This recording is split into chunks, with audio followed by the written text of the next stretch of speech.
Hello, this is Lindsay. Welcome back to my channel. Today we are doing a junk journal supply project with me, and this month we're doing butterfly snippets. So we're going to be working on these together. Some of you have bought this kit to work along with me.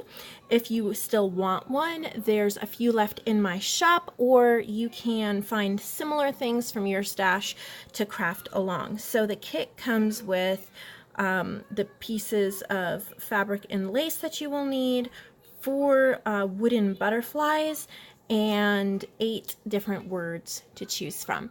So let me see if I can zoom in a little bit so we can see better what's going on. Okay, so we're going to be making 4 different ones, so you're going to need 12 different pieces of fabrics or trims, and this is the part where you do not want to overthink it. Yes, you do want to keep in mind what colors are in your butterfly. If you bought the kit, I already provided you with the colors, but if you're doing something else, I just took about 1 minute and clipped out some pieces that I liked, and I'm going to make them work.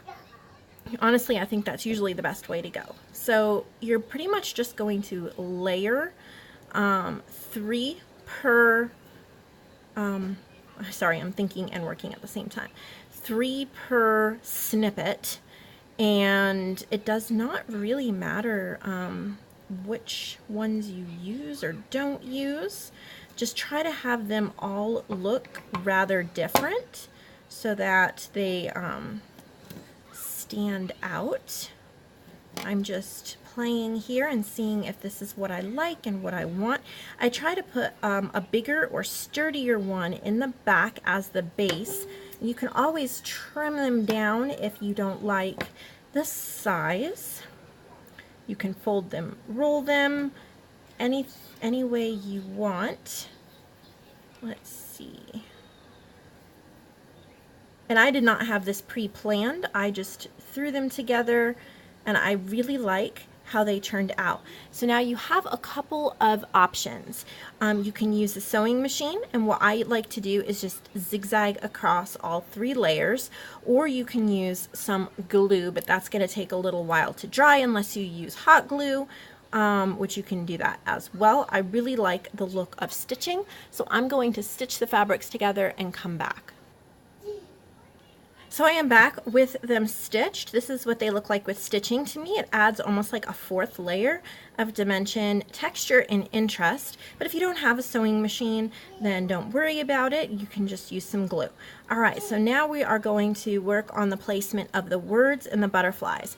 I have 8 different words so that you can choose which ones that you want to. Obviously, you only need 4. But if there's words that you like or don't like, I gave you some extras. I'm going to use fragile, shimmering, precious, and exquisite. And you just cut them out. They don't have to be perfect.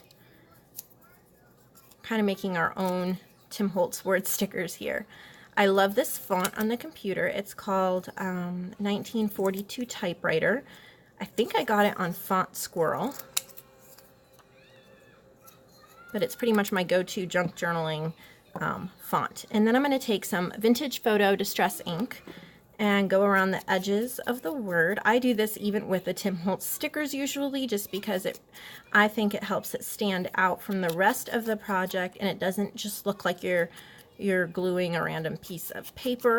It looks like a finished embellishment. And you don't have to use this color ink or this brand of ink. Just whatever you want, any kind of ink you want, just ink up the edges. Now I'm trying out a new glue, and I'm really impressed with it so far. It's called Elmer's Extreme, and I have used this Elmer's Extreme in the glue stick, and I love it.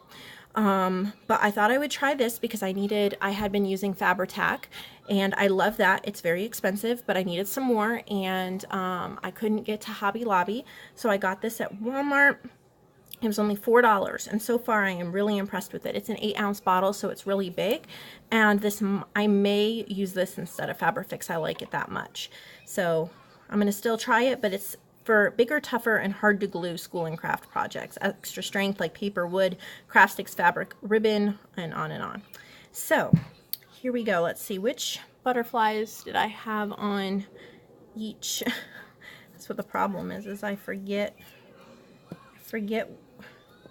where I was gonna put them. It all came together so easily, and now I'm like, what was I doing? Okay, excuse me. So we're just going to glue these down. Hot glue would bond instantly. If you're using a glue like this, you are going to want to wait for it to dry before you move it around too much.